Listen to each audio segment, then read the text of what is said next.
And so we as the leadership, like our president said previously, and I'm sure you'll add to that, as the leadership of the party, we have total trust in our MPs.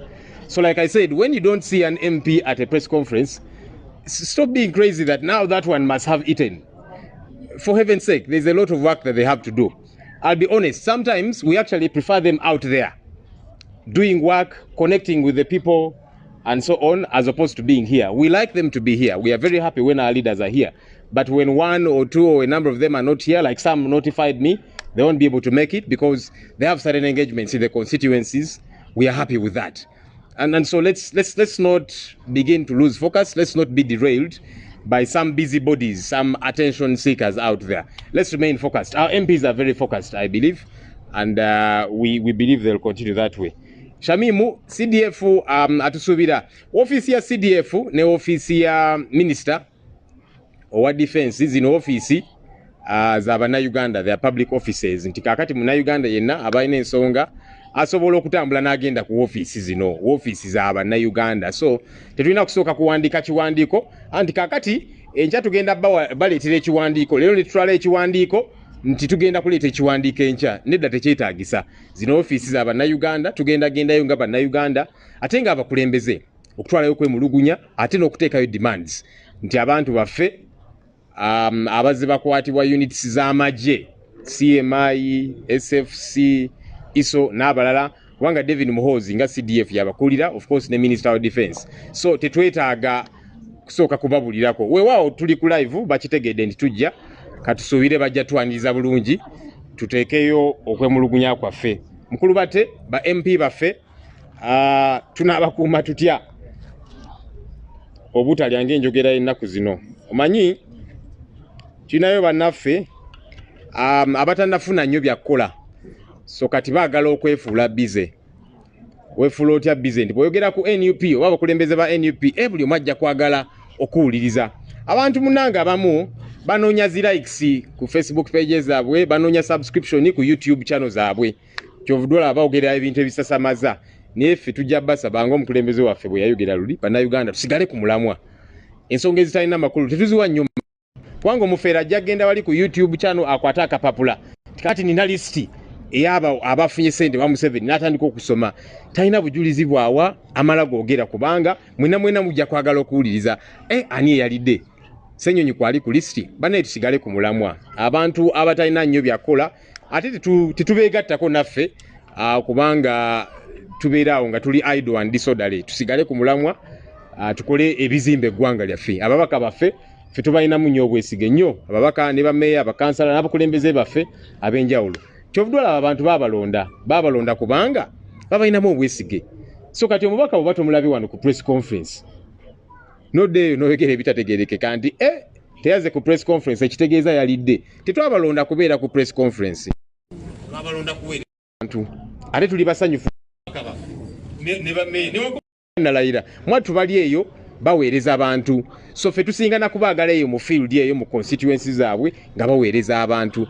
Bwe bajja wano tusanyuka, abakulembeze baffe weebali. Naye bw'aba tali wano nze mbeera musanyufu nti Kawalya, nti Kaziwe Bashiru ali eyo Kawempe akwasaganya ensonga z'abannakawempe gye tusinga okubaagala. So n'olwekyo tusigale ku mulamwa.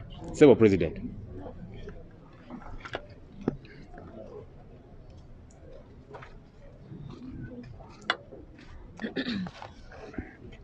Thank you, Comrade.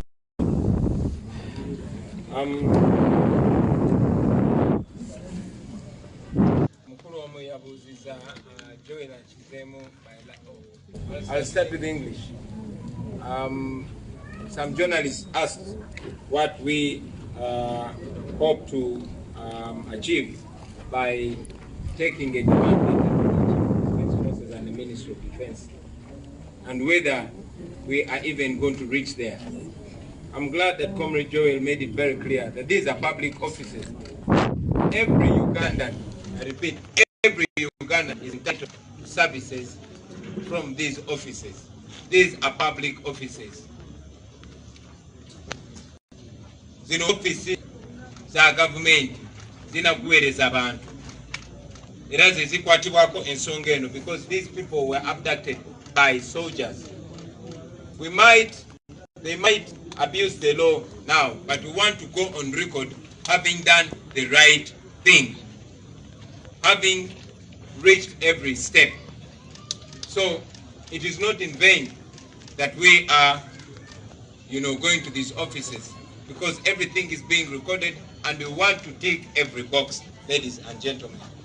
And maybe before I proceed with more questions, again, there's a brother that mentioned rather wrongly or uninformedly that since the day we called for peaceful protests, nothing has happened. My brother, I know you're a journalist, and I know that journalists are informed. I know that you are aware that our comrades have been leading protests. Comrade Nyeko led peaceful protests in his constituency. You've seen very many of our leaders at different levels leading people in protests. You might not have covered it, you personally, but protests have been ongoing and they continue to go on. It's at that note that I want to thank all of you for heeding to that call. And like I said, it will not take one day or one form of protest, but these protests continue. And protests are not only protests when there's Chagulanyi Sentamu. Protests are protests when there are Ugandans. As we speak right now, they are going on in Johannesburg and in Washington. This is not going to happen only in Uganda, but all over the world. And by every Ugandan that feels that abduction of our people and whatever injustice is going on in Uganda is wrong. I was asked to say it in English to respond to Museveni's claim that NUP rigged the election. Yes, General Museveni came out and said that the NUP and myself rigged elections using the police. And he said we carried out a lot of ballot stuffing. Now that is clear, conceding that the election was not free and fair, and it justifies our call for an audit into the 2021 election. Now that General Museveni has also come out to confirm that the election was not free and fair, then the best thing for us to do, for Uganda to do, is to carry out an audit into this election. Yeah, this question seems to have been answered already. We were asked that if the CDF refuses to receive the letter, but it was said that's a public office. Many people in the Museveni regime that are occupying public offices have abused them, but that is not our business. Our business is doing the right thing. Let them continue doing the wrong thing, at least it's being documented, and every wrong that is being done will have to be accounted for at the right time.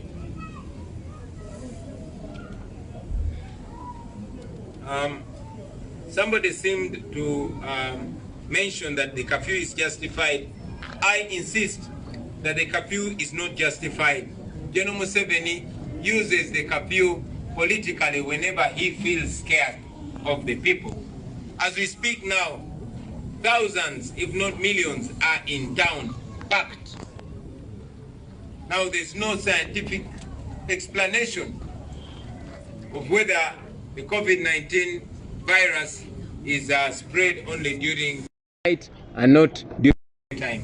So this is unjustified and should be, removed.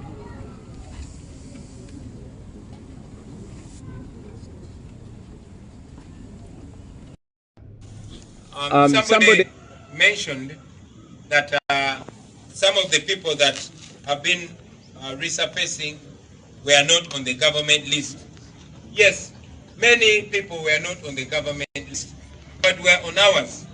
Like we mentioned, the day the Minister of Internal Affairs presented a list of 177 people abducted, it was far less a number according to our human rights list, because by the time he presented that list, we presented a contrary list which had 423 missing people. So yes, there are so many missing people that are not on the government list but are on our list. It is the behavior of the Museveni regime to present less damage than has actually been done.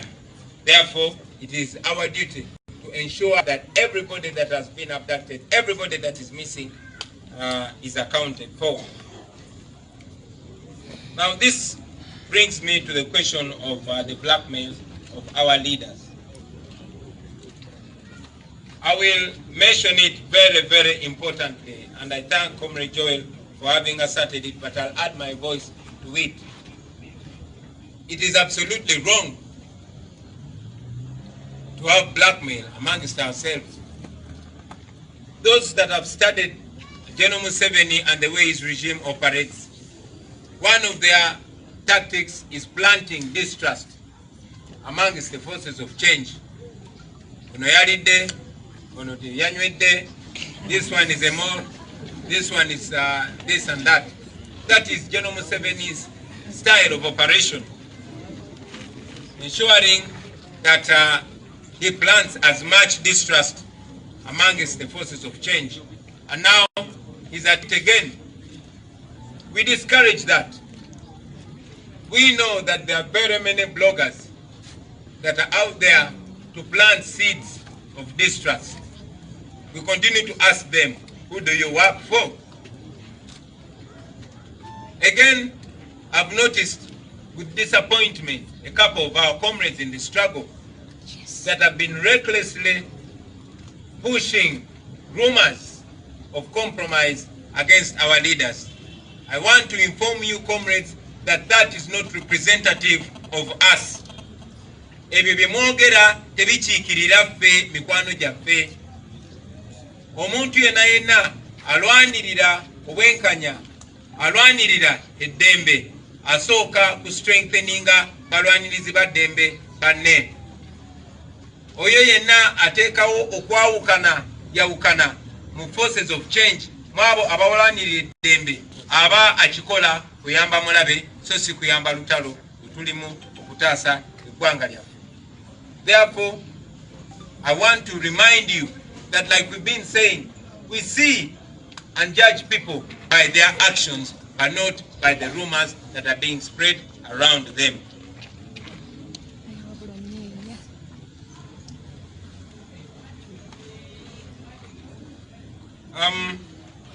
We were asked about the proposed dialogue by Museveni, and he's mentioned that some of these our missing people and those that are illegally incarcerated and all the political prisoners will be released after negotiations. That is nonsense.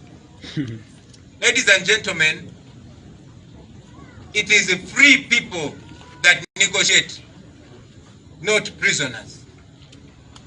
We have laws in Uganda, and these laws are not for men, much less not for two men to negotiate about. Our laws are not negotiable. If one is free, one is supposed to be free. If one has committed a crime, let them be prosecuted within the law. We are not going to bargain or negotiate our freedom. No. And as we all know historically, General Museveni will only negotiate about what is your price. He's only going to negotiate about subjugation. What do you want? And that is not our business. Political prisoners are in prison simply because of what they think. These are prisoners of conscience. And they are not going to negotiate their rights. It will be prisoners. It will be betrayal for me or any other NUP leader to negotiate with Museveni about the release of our people, or even about my own release in the event that they arrest me. We are not going to bargain our freedom. These freedoms were given by God and guaranteed by the Constitution. And if there's any negotiation, it should be in the open. It should be for and on behalf of the people of Uganda. We have no intention to carry out any secret negotiation with General Museveni.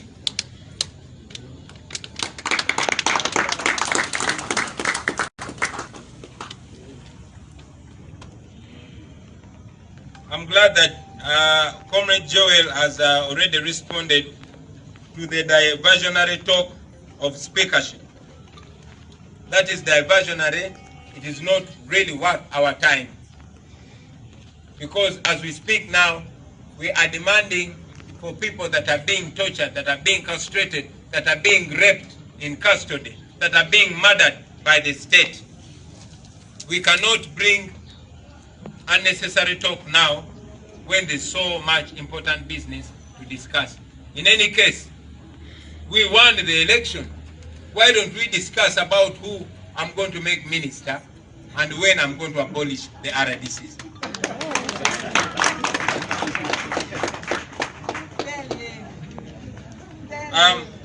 I'll talk about and answer the question of the continued persecution of people that own vehicles, bikes, borders with NUP brands.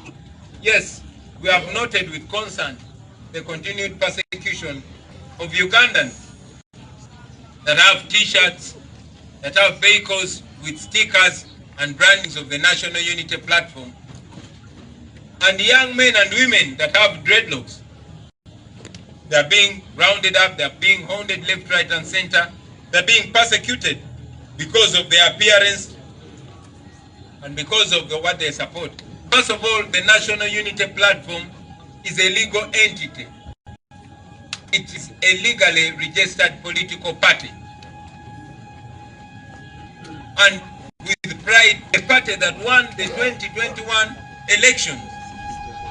So it is an act of cowardice for the Museveni regime to be harassing Ugandans for committing no crime. By wearing an NUP t-shirt, by donning an NUP sticker on your vehicle, you commit no crime. By wearing dreadlocks, you commit no crime. But because Museveni is so scared even of the shadow of himself, he is scared of anything that represents, freedom. Why would Ugandans be arrested for having dreadlocks? That is celebration of African hair. Why should Ugandans be arrested for having NUP stickers or brands? That is cowardice. But again, it further shows us the kind of coward that rules over us. I've told you time and again that the people we fear actually fear us more.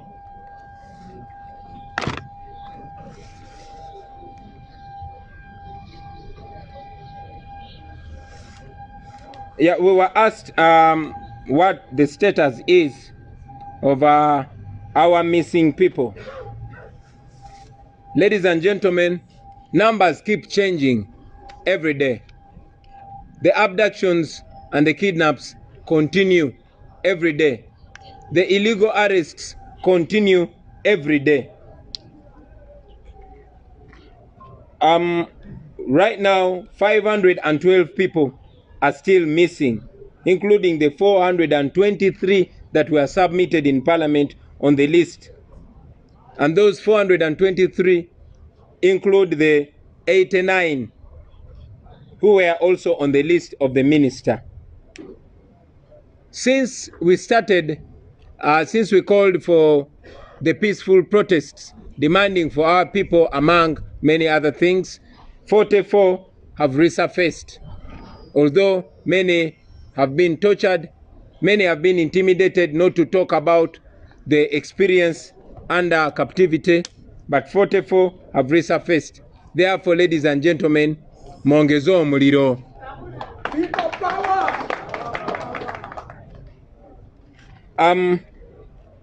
400 of our comrades are still in prison and are being tried by a military court. 400 people. 27 have since been granted bail by military courts, including Selector Devi here, including our brother Kajimu and others. There are also hundreds, ladies and gentlemen, that, are in prison. Since the day we called for peaceful protests, 230 were arrested. 230 people. So that is how we stand, but even by the time this press conference ends, the numbers might have increased. So that is the status of our struggle. That's the status of our comrades. Simanyi oba mbidde mu Luganda bino ebimu mbadde mbyogerako mu Luganda naye nja kwongera okitaanya nti bannaffe 512 be batannalabikako omwo nga bwe muli 423 abo abajjira ku listi eya minisita gye yaleeta mu parliament. 512 tebannalabikako. Mu abo 512 ennamba erinye bulinyi naye we twatwalira listi mu parliament baali bakyali 423. Kwabo 423 kwaliko ne89 abajira ku listi ya minisita. Naye jjukira nti listi ya minisita yaliko abantu 177. Kitegeeza yaliko abantu bangi nnyo okusinga bitwali tutegedde nti bamisinga. Okuva we twalangirira okwekalakasa okubanja abantu baffe, abantu 44 be baakakomezebwawo nga mwe muli abakomezeddwawo n'ekiro kya leero ebuwama. N'olw'ensonga eyo bassebo ne bannyabo yonna gye muli mwongeze omuliro mwongere okubanja abantu baffe bano bannakyemalira bawulira puleesa yokka. Abantu 400 bakyali mu kkomera era nga bawozesebwa mu kkooti y'amagye ekintu ekimenya amateeka 427 bokka be baakeyimirirwa ne bava mu buwambe nga bawambibwa naye bwe baba bajja mu buwambe bwe babatwala mu kkooti z'amagye. Abantu 27 be baakavaayo nga kwe kuli Selector Devi, kwe kuli ne Kajimu. N'abalala bangi bakyamisinga nga okuva twalangirira okwekalakasa mu ddembe. Bannayuganda bannaffe 203 be baakwatibwa era ne basibibwa. Ekyo kibalaga obutiitiizi bw'abo abatufuga. Mpozi kanyongere okutanya ensonga eno mu Luganda. Mwatubuuziza ku kyabannaffe aboogererwa amafuukuule abo ababeera ku mikutu egya social media, mwana wattu n'abamu ku bakulembeze bannaffe. Eyo no si nkola yaffe. Njagala obajjukiza nti buli nakyemalira naddala Mwami Museveni badde enkola ye ey'okusiga ensigo ez'obutakwatagana n'okwawukanayawukana mu abo abalwanirira eddembe. Era nvumirira ne sekuvumirira abo abadda ku internet okugezaako ate okujolonga abalwanirizi b'eddembe bannaabwe era nga mnyongero babuuza nti abaayi mukolera ani, kubanga buli bwe tweyuzaamu kiba kiyamba nakyemalira. Nze nga mbagamba nti oli kyatakoze gwe kikole okusinga okumukonjera. Era nyongera okuvumirira abo abamu ku bakulembeze bannaffe abakozeseza emikutu egya social media okusaaba bannaabwe enziro. Eyo si enkola yaffe era bannaffe mwe abadda ku mikutu ne mukonjera bannammwe temukiikirira ffe era si eyo endowooza yaffe. Tukkiririza mu kwegatta era tukkiriza nti wabaawo ensonga tusisinkananga abakulembeze ne tubuuzaganya ne tujoogerako ne tugigonjoola, kubanga tekigasa lutabaalo lwe tulimu okwawulayawula abawagizi baffe n'okubateekamu emitima egy'obuteesigaŋŋana n'obuteesiga bakulembeze bannaabwe. Wakati mu kukunga abakulembeze okuwa abantu abaabalonda obukulembeze naddala mu kubanja obuwanguzi bwaffe, mu kubanja abantu baffe abawambiddwa, mpakanya ne sekuwakanya ate abo abakikozesa okonjera bannaabwe n'obbasiiga enziro. Eyo si enkola yaffe. Batubuuziza ku nsonga ya Mwami Museveni gye yagamba nti mwetegefu okwogera naffe n'okuteesa naffe, era n'agamba nti okutaba naffe abo abasibiddwa olw'obutamuwagira tujja kumala kuteesaganya naye. Tewali kye tuteesa na Mwami Museveni. Bye twanditeeseza naye bye bino bye twogera. Tewaliiwo kirala, tewaliiwo kyankukutu. Ate abasibe si be bateesaganya n'abo ababasibye. Omuntu yenna alina okuteesa, olina okuba n'eddembe lyo oyogere ng'omuntu alina eddembe lye, so si kukwata ngatto yo n'ogiteeka ku nsingo yange ate n'ogamba nti tuteese. Tetulina nteesaganya na mwami Museveni, naddala nze Kamakoogera sirina nteesaganya na mwami Museveni. Kyonna kyonna kye tulina okwogerako kirina kuba mu lwatu nga tukiteesa mu maaso g'abannayuganda era ku lw'abannayuganda. N'ekirala okuta bannaffe abali mu kkomera abaasibwa kubanga tebawagira Museveni, ekyo tekitwetaaga kiteesaako. Uganda erina amateeka era amateeka si gange na Museveni kuteesaako. Ago amateeka buli omu ali wansi w'amateeka nga ne mwami Museveni mwali. Amateeka ago gawa buli munnayuganda eddembe. Bw'aba n'omusango asimbibwe mu mbuga z'amateeka abitebye, bw'aba talina musango ateebwe. So si bakozesa nga bargaining chip, so si bakozesa nga kisi oba nga nsiriŋŋanyi gye bateeka ku ddobo. Ekyo tekigenda kubaawo. Tumanyi nti bannaffe bali mu kunyigirizibwa era tumanyi nti twagala bateebwe as soon as possible, naye tetugenda kufukamirira muntu yenna kuba bannaffe abo tebalina musango era balina okuteebwa mu mateeka nga bwe gagamba.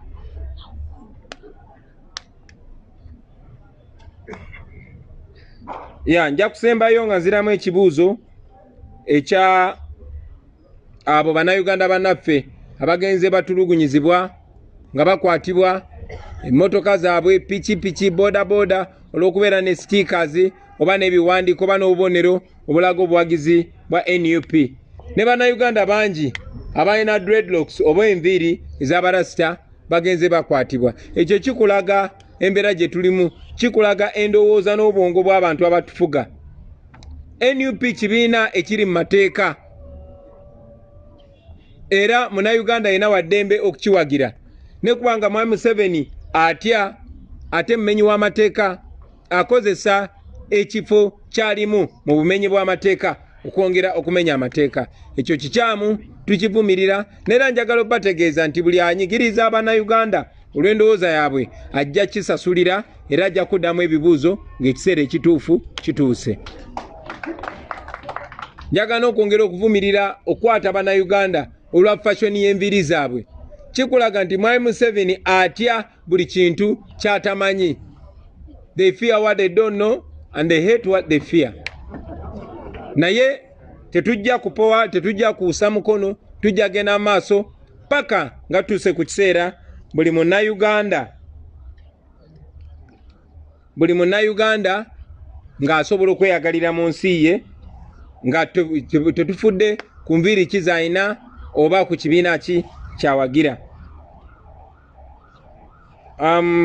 Bongedde ne bansaba nzitanye ku nsonga z'okutwala ekiwandiiko ewakulira amagye. Yes, tugenda kutwala ekiwandiiko ekyo ewakulira amagye ne minisita w'ebyokwerinda. Yes, mukibuuziza nti twasembayo okutwala ekiwandiiko ku ofiisi y'eddembe ly'obuntu eya United Nations. Bannamawulire n'abakulembeze bannaffe bangi baakubwa emiggo. Ekyo kyakolebwa mu bumenyi bw'amateeka. Bingi nnyo bikoleddwa mu bumenyi bw'amateeka. Neno ofiisi we tuyimiridde yali erumbiddwako amagye ne poliisi mu bumenyi bw'amateeka. Kitegeeza nti tugenda kulekeraawo ffe okulwanira eddembe lyaffe nga tugoberera amateeka? Nedda. Tukola bino bye tukola kubanga biri mu mateeka. Era twagala tugende ku record tujjukirwe nti twakola buli kituufu kye twalina okukola. Twayita mu buli mutendera gwe twalina okuyitamu. Tukola kino kubanga kye kituufu, kubanga kye kiri mu mateeka, era twagala tubeere ku record nti twakola kituufu. Batubuuza oba tugenda bawa nsaleesale. Tetwetaaga kuwa nsaleesale kuba twatandika dda okwekalakaasa era tujja genda mu maaso n'okwekalakaasa. Nejjo twabadde mu kwekalakaasa, mwana wattu okwajjo nze nakulembedde. Naye njagala kwebaza bonna bakulembeze bannaffe mu bitundu eby'enjawulo, bannayuganda bannaffe abagenda mu maaso n'okwekalakaasa mu ddembe. Olunaku lwaleero we twogerera South Africa bali mu kwekalakaasa, Washington bali mu kwekalakaasa, naye ne mu bitundu eby'enjawulo Kawempe, Mukono, Iganga, Egaba n'abalala bangi bawulidde omulanga guno ne bagwanukula. Njagala obajjukiza nga maliriza bannayuganda bannange ti kino tekigenda kubeera kya lunaku lumu. tekigenda kubeera kya kibiina kimu, tekigenda kuba kya kikula kimu, tekigenda kuba kya nkola emu, kigenda kuba kya nkola za njawulo. Nga bwe twabategeeza nti obuyinza buli mu mikono gyammwe. Temugenda kola byokka bye tubagamba kukola, naye buli ngeri yonna gy'osobola okwekalakaasa, buli munnayuganda wa ddembe okuleeta sitayiro ne fashion ey'okwekalakaasa mu ddembe okuli mu mateeka okulaba nga tufuna eddembe lyaffe. Tujja genda maaso, tetugenda kulekeraawo okuggyako nga tufunye enjawulo. Mwebale nnyo bassebo ne bannyabo, Mukama abakuume.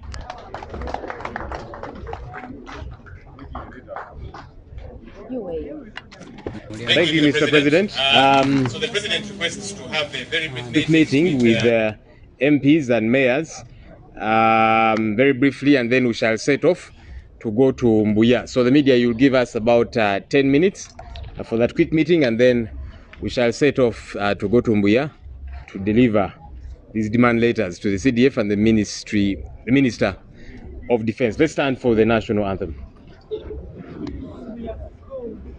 O Uganda, may God uphold thee. We lay our future in thy hands. United, free, for liberty, together we'll always stand. Thank you very much. Tuliyambale ngule, tuliyambale ngule, tuliyambale ngule, olutalo nga luwedde, tuliyambale ngule.